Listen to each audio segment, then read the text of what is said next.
Oh, you changed your name, Mercy. Hey, Nonya, thank you for coming through. Hey, Frankie Frog. Thank you, guys. How are you?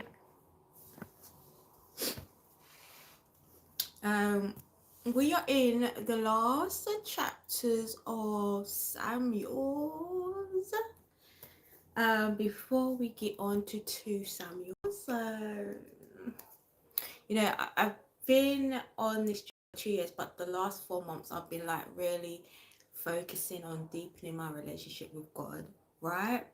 And I can say that it's just been like the most rewarding 4 months so far, because it's just like I'm God is just giving me all this like knowledge as I deep dive into the Bible, and just as I like just grow in my personal life, right? My personal growth. So I just think that is so amazing.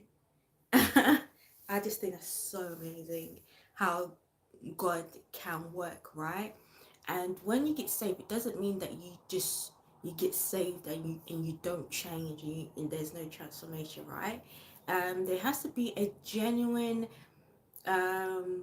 want and a willing to want to change your life, right? And actually walk with Christ, and not just say you believe in God, or yes, I accept Jesus as my Lord and Savior, right? Because we can all do that, or we can all read the Bible, right? And not have an understanding of how we can start to apply this to our life. So it's just about really making that choice if you really want to really get to know God, right? The reason why I do this is to, really encourage you to get into your Bible and build a relationship with God. And I'm taking this time to really focus this year on building my foundation solid, right?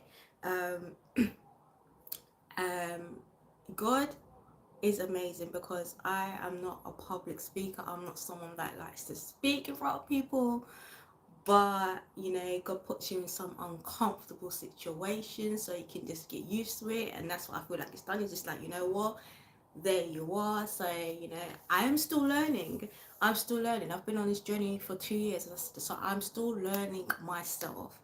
So feel free to come on this journey with me and learn, and I'm sure there's some things that I have missed out along the way so far reading in the Bible.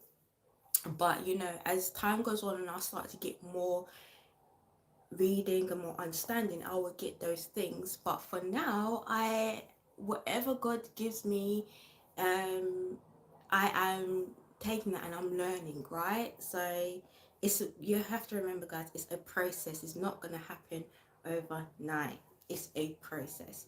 So as I said, we are in First Samuel's. We're in the last chapter, so I'll be reading chapters 26 to 31.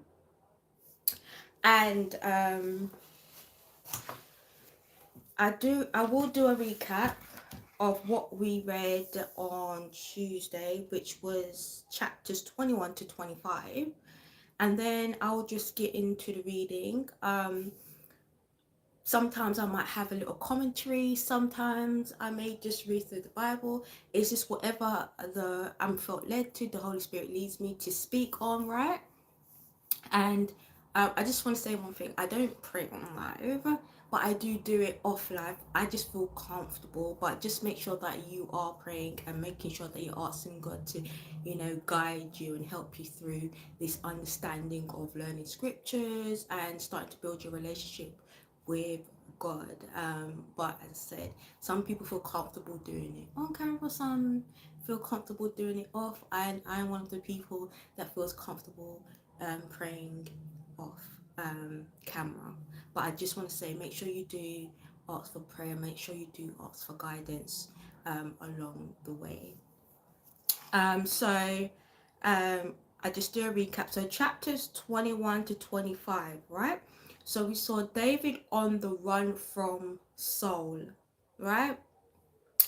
And then we see David, says Keilah, even still on the run, right? And it just shows that even when there's chaos and there's things going in your life, right? You still stick to the mission, right?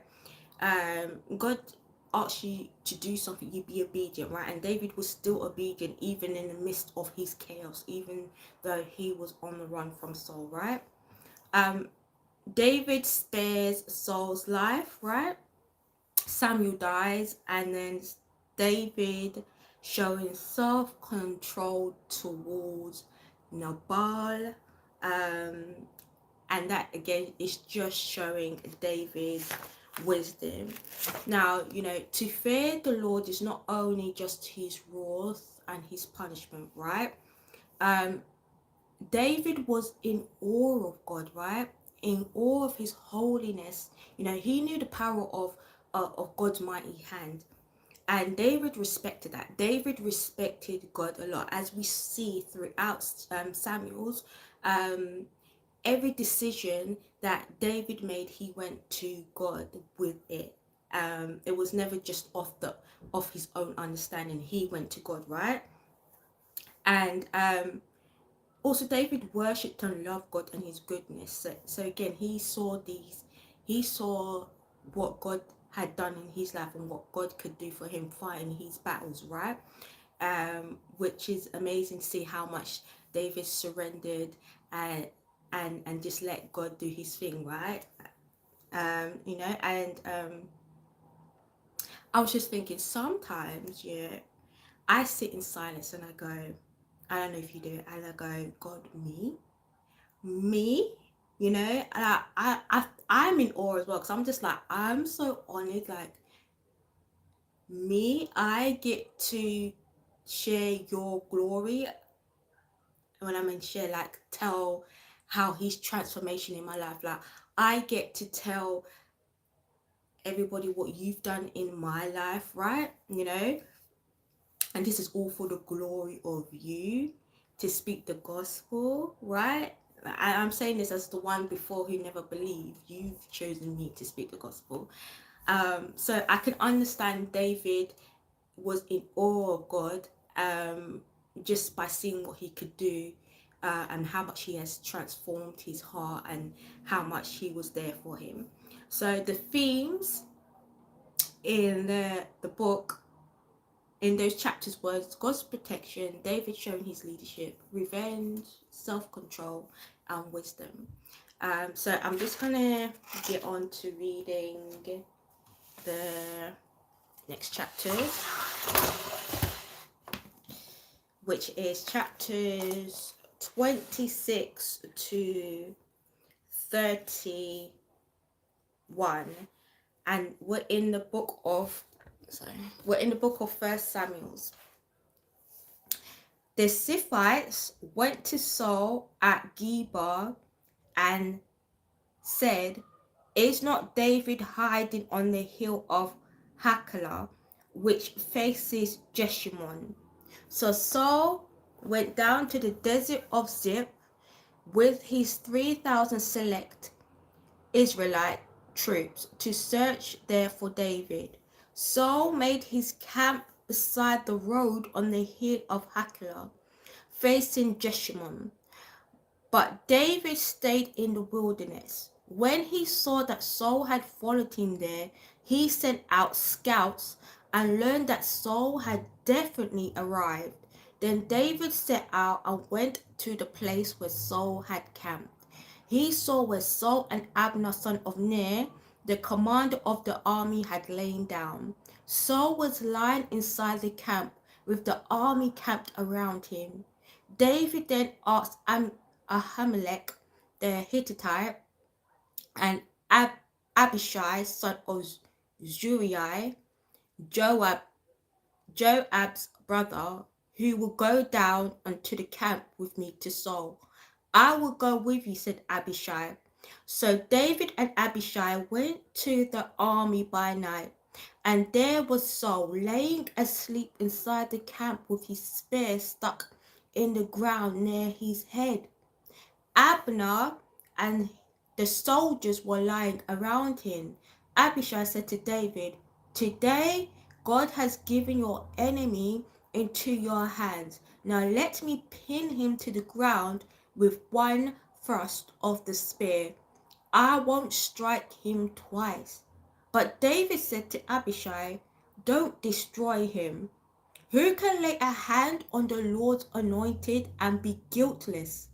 As surely as the Lord lives," he said, "the Lord himself will strike him, or his time will come and he will die, or he will go into battle and perish. But the Lord forbid that I should lay a hand on the Lord's anointed. Now get the spear and water jug that are near his head, and let's go." So David took the spear and the water jug near Saul's head, and they left. No one saw or knew about it, nor did anyone wake up. They were all sleeping because the Lord had put them into a deep sleep. Then David crossed over to the other side and stood on top of the hill, some distance away. There was a wide space between them. He called out to the army and to Abner, son of Ner, "Aren't you going to answer me, Abner?" Abner replied, "Who are you who calls to the king?" David said, "You're a man, aren't you? And who is like you in Israel? Why didn't you guard your lord the king? Someone came to destroy your lord the king. What you have done is not good. As surely as the Lord lives, you and your men must die, because you did not guard your master, the Lord's anointed. Look around you. Where are the king's spear and water jug that were near his head?" Saul recognized David's voice and said, "Is that your voice, David, my son?" David replied, "Yes, it is, my lord the king." And he added, "Why is my lord pursuing his servant? What have I done, and what wrong am I guilty of? Now let my lord the king listen to his servant's word. If the Lord has incited you against me, then may he accept an offering. If, however, people have done it, may they be cursed before the Lord. They have driven me today from my share in the Lord's inheritance and have said, 'Go, serve other gods.' Now do not let my blood fall to the ground far from the presence of the Lord. The king of Israel has come out to look for a flea, as one hunts a partridge in the mountains." Then Saul said, "I have sinned. Come back, David, my son, because you considered my life precious today." Hey, Zane, I will pray for you. Hope you're doing well. So you see how David saw Saul's life is precious. That's how God sees our life, right? And every day he gives us grace, right? Waking up and being able to breathe. The same grace that David gave to Saul right here is the same grace that God gives to us, right? And because David valued his life, because the Lord valued souls, right? So I just think that David, again, just shows what it is to really love thy neighbor, right? Even in the midst of Saul being his enemy, right? And Saul is not learning, right? He just keeps going after David and after David, but he is not learning, right? But David is sparing his life every time, right? David is sparing his life every time because he's just like, I let the Lord deal with it, you know. Whatever way it's gonna happen, judgment is gonna come upon Saul. "I will not try to harm you again. Surely I have acted like a fool and have been terribly wrong. Here is the king's spear." David answered, "Let one of your younger men come over and get it. The Lord rewards everyone for their righteousness and faithfulness. The Lord gave you into my hands today, but I would not lay a hand on the Lord's anointed. As surely as I valued your life today, so may the Lord value my life and deliver me from all trouble." Then Saul said to David, "May you be blessed. David, my son, you will do great things and surely triumph. So David went on his way and Saul returned home. Again, I just want to say, David showing self-control, right? David showing patience and not wanting instant gratification for revenge, right? And he knowing that God will repay those who do evil, right? He's leaving it all in God's hands. Just says a lot about David's character as well, you know. David is humbling himself before the Lord. David is walking in humility. David respects the Lord, right? And he's really showing others what it is to walk in obedience, right?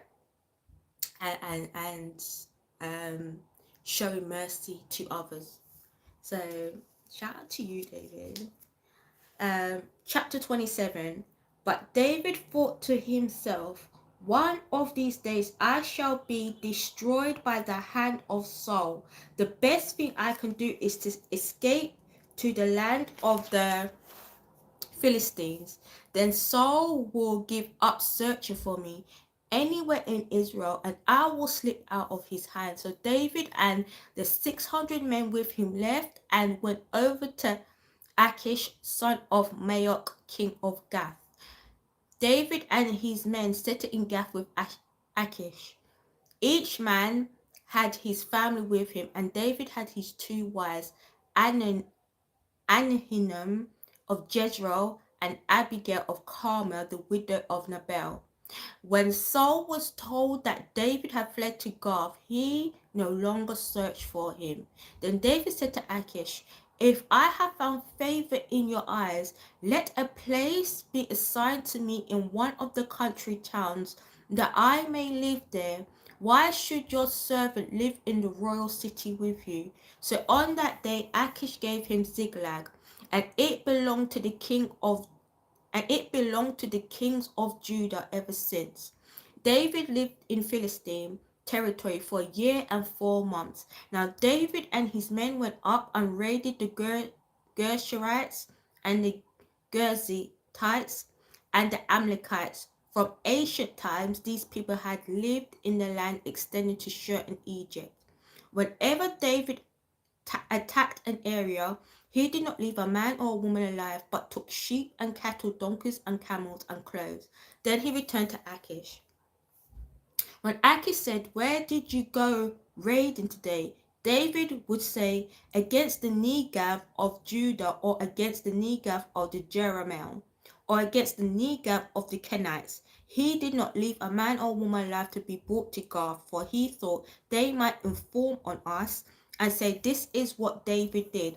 And such was his practice as long as he lived in Philistine territory. Achish trusted David and said to himself, he has become so obnoxious to his people, the Israelites, that he will be my servant for life. Chapter 28. In those days, the Philistines gathered their forces to fight against Israel. Achish said to David, you must understand that you and your men will accompany me in the army. David said, then you will see for yourself what your servant can do. Achish replied, very well, I will make you my bodyguard for life. Now Samuel was dead, and all Israel had mourned for him and buried him in his own town of Ramah. Saul had expelled the Medians and spiritualists from their land. The Philistines assembled and came and set up camp at Shunem, while Saul gathered all Israel and set up camp at Gilboa. When Saul saw the Philistine army, he was afraid. Terror filled his heart. He inquired of the Lord, but the Lord did not answer him by dream or Urim or prophets. Saul said to his attendants, find me a woman who is a medium, so that I may go and inquire of her. There is one in Endor, they said. So Saul disguised himself, putting on other clothes, and at night he and 2 men went to the woman. Consult a spirit for me, he said, and bring up for me the one I name. But the woman said to him, surely you know what Saul has done. He has cut off the mediums and spiritualists from the land. Why have you set a trap for my life to bring about my death? Saul swore, Saul swore to her by the Lord, as surely as the Lord lives, you will not be punished for this. Then the woman asked, whom shall I bring up for you? Bring up Samuel, he said. When the woman saw Samuel, she cried at the top of her voice and said to Saul, why have you deceived me? You are Saul. The king said to her, don't be afraid. What do you see? The woman said, I see a ghostly figure coming up out of earth. What does he look like? He said. An old man wearing a robe is coming up, she said. Then Saul knew it was Samuel, and he bowed down and prostrated himself with his face to the ground. Samuel said to Saul, why have you disturbed me by bringing me up? I am in great distress, Saul said. The Philistines are fighting against me, and God has departed from me. He no longer answers me, neither by prophets or by dreams. So I have called on you to tell me what to do. Samuel said, why do you consult me now that the Lord has departed from you and become your enemy? The Lord has done what he predicted through me. The Lord has torn the kingdom out of your hands and given it to one of your neighbors, to David, because you did not obey the Lord or carry out his fierce wrath against the Amalekites.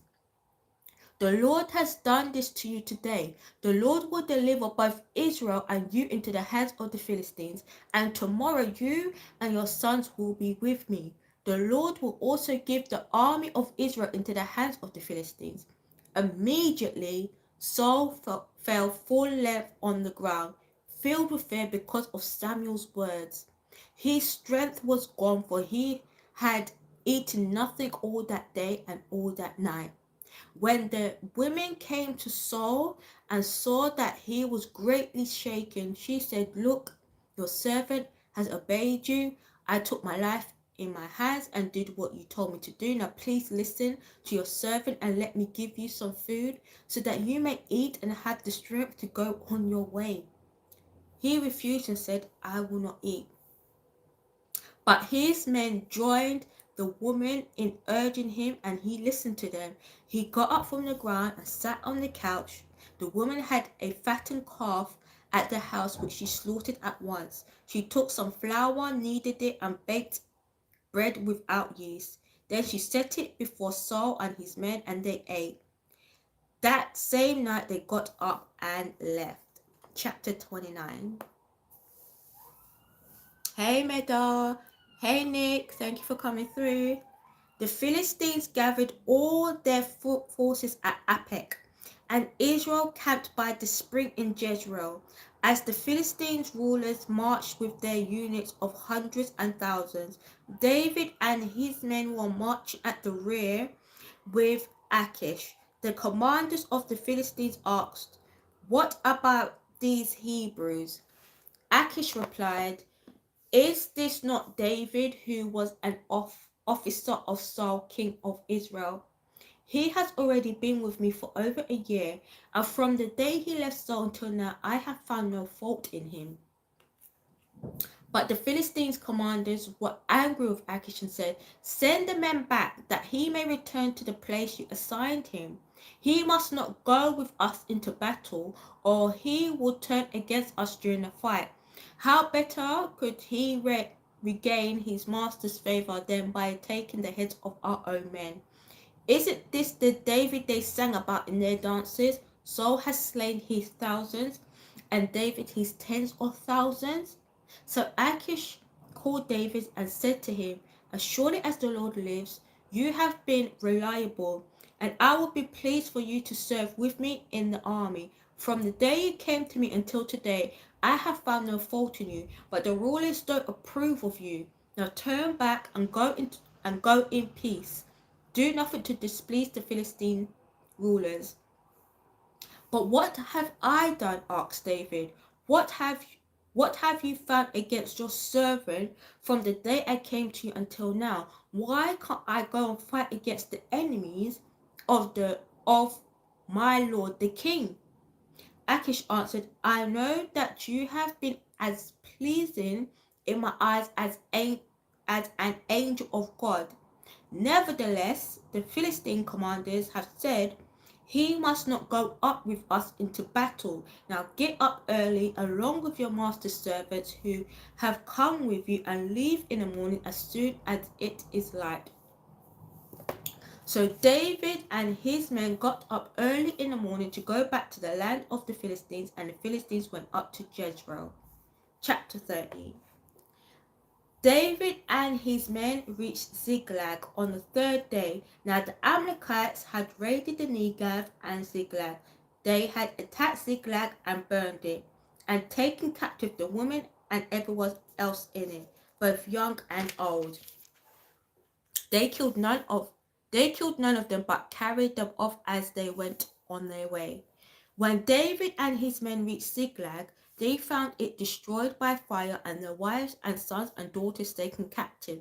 So David and his men wept aloud. Until they had no strength left to weep.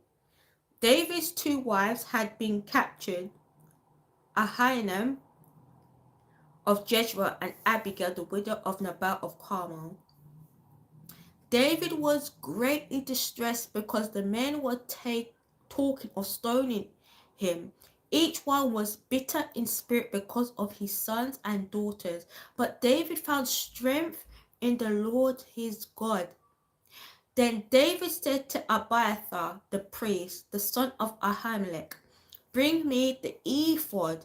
Abiathar brought it to him, and David inquired of the Lord, should I pursue this raiding party? Will I overtake them? Pursue them, he answered. You will certainly overtake them and succeed in the rescue. David and the 600 men with him came to the Besor Valley, where some stayed behind. 200 of them were too exhausted to cross the valley, but David and the other 400 continued the pursuit. They found an Egyptian in a field and brought him to David. They gave him water to drink and food to eat. Part of a cake of pressed figs and 2 cakes of raisins. He ate and was revived, for he had not eaten any food or drunk any water for 3 days and 3 nights. David asked him, who do you belong to? Where do you come from? He said, I am an Egyptian, the slave of an Amalekite. My master abandoned me when I became ill 3 days ago. We raided the Negev of the Kerethites, some territory belonging to Judah, and the Negev of Caleb, and we burned Ziklag. David asked him, can you lead me down to this raiding party? He answered, swear to me before God that you will not kill me or hand me over to my master, and I will take you down to them.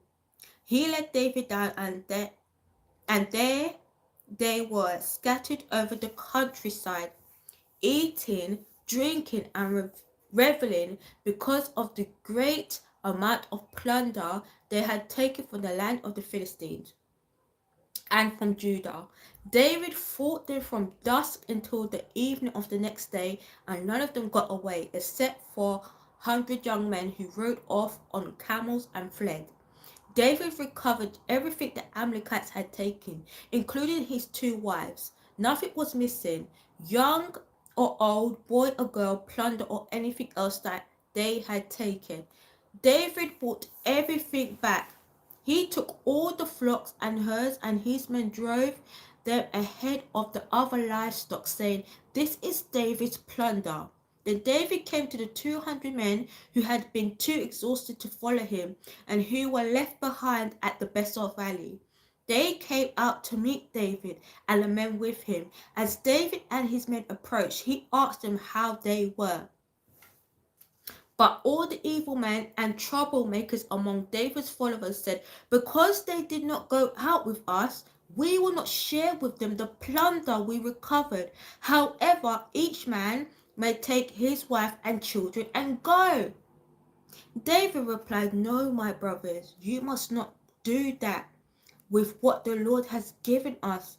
He has protected us and delivered into our hands the raiding party that came against us. Who will listen to what you say? The share of the man who stayed with the supplies is to be the same as of him who went down to the battle. All shall share alike." Right? All shall share alike. It's just like those who spread the gospel, right? Those who sow the seed, right, and then get people to come and get to know the Lord and give their life to Jesus, right? And you know, we keep making more people come to the kingdom, and more people come to the kingdom. It's not that one that before shall get like get all the rewards for, you know, spreading the gospel. No, we all are equally, right, you know, spreading the gospel, doing the Lord's work, right? So no one is better than anyone, you know what I'm saying? No one, just because you're doing more doesn't mean you should get more. Just because you're doing less doesn't mean you should get less, right? God treats, there's no favoritism, right? God treats us fairly. So David is saying, just because they didn't come doesn't mean they didn't get the plunder. They still they are still here, you know. They are part of the Lord. They are, you know. So yeah, how come I'm like trying to explain that right? In my head it sounds right. David made this a statute and ordinance for Israel from that day to this. When David reached Ziklag, he sent some of the plunder to the elders of Judah, who were his friends, saying, "Here is a gift for you from the plunder of the Lord's enemy."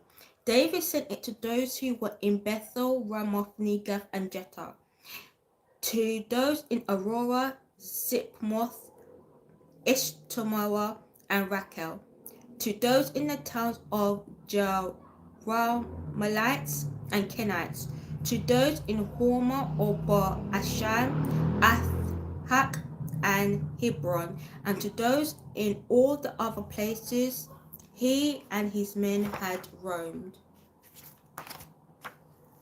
Chapter 31. Now the Philistines fought against Israel. The Israelites fled before them, and many fell dead on Mount Gilboa. The Philistines were in hot pursuit of Saul and his sons, and they killed his sons Jonathan, Abinadab, and Malchishua. The fighting grew fierce around Saul, and when the archers overtook him, they wounded him critically. Saul said to his armor-bearer, "Draw your sword and run me through, or these uncircumcised fellows will come and run me through and abuse me." But the armor-bearer was terrified and would not do it, so Saul took his own sword and fell on it. When the armor-bearer saw that Saul was dead, he too fell on his sword and died with him. So Saul and his 3 sons and his armor-bearer and all his men died together that same day. When the Israelites along the valley and those across the Jordan saw that the Israelites' army had fled and that Saul and his sons had died, they abandoned their towns and fled, and the Philistines came and occupied them. The next day, when the Philistines came to strip the dead, they found Saul and his 3 sons falling on Mount Gilboa. They cut off his head and stripped off his armor, and they sent messengers throughout the land of the Philistines to proclaim the news in the temple of their idols and among their people. They put his armor in the temple of the Asherahs and fastened his body to the wall of Beth Shan.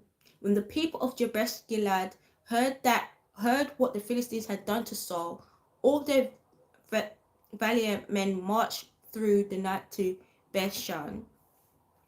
They took down the bodies of Saul and his sons from the wall of Bethshan and went to Jabesh, where they burned them. Then they took their bones and buried them under a tamarisk tree at Jabesh, and they fasted 7 days. That's the kingdom economy, right? So that's the end of our first Samuel's. That's the end of First Samuel. Hey Jalen, thank you for coming through. How are you? So, I think the First Samuel's, you know, I think this is like my third time reading First Samuel's, and just having seen, the goodness of God, having seen the goodness of King David, right? Um, should want to make us in our walk. Hi Zach, thank you for coming through. Should make us want to walk in our walk with Christ as he does, right? David sets such a good example in First Samuel's, right? Of grace, of mercy, of love, right? All these things that God shows us. David is a good example of how he shows it to others and how we should actually be walking ourselves, right? And I just love that David shines in humility and humbleness, and I think that's something that I'm trying to work on, right? This last 4 months I've been trying to work more on humility and being more humble, right? And I think reading First Samuel's, where it aligns with where I'm at right now, is just beautiful, because honestly, the peace you get when you surrender it all to God, the peace you get when you just give it all to God and let him handle it, is just amazing, right? And as you can see, David gave everything. He surrendered it all to God, right? And in the end, as we can see, Saul got his judgment. Saul paid for what he had done, right? Throughout his time, right? And we can see that evil gets you nowhere. Saul's evil deeds got him nowhere, right? And in the end he took his own life, right? Kind of like he realized his own, I don't know if he realized his own, but like his own judgment, right? Like he said before he sinned. So yeah, I'm just gonna leave it off on there, but it's First Samuel's has been such a good read. Honestly, it has been such a good read, and this is why strengthening your relationship with God and taking the time to focus is important. Because as I said, I have read this maybe 2 or 3 times, and when I'm reading it again, I'm seeing so much things that I didn't see before, and again, that's just, I think, God spiritually awakening me. He's just making me see more and be more aware of what I'm reading, and making me read into things more than when I read it a couple of times before. So I just want to give God all the thanks and glory for that, because without him I would not be able to do this. Nice reading, so glad I was here. Thank you, Mercy, or Nanya. Thank you. But yeah, it's just, honestly, it's just been such an humbling and experience, and I'm just like really honored. Like, words can't express how I feel, but like I can only show it by how I act, how I move, how I talk, how God has transformed me and saved me. That's how I can show how good he is. So I hope you guys will do that too. Romans 8:2a. I'm gonna Romans 28. I'm gonna look that up. But yes, I'll be back on Saturday. Yes, I'll be back on Saturdays, and we'll be in 2 Samuels, and then I'll be back on Sunday to do a devotional. So thank you for all that came out. I really, really appreciate it. and I shall see you on Saturday. Bye.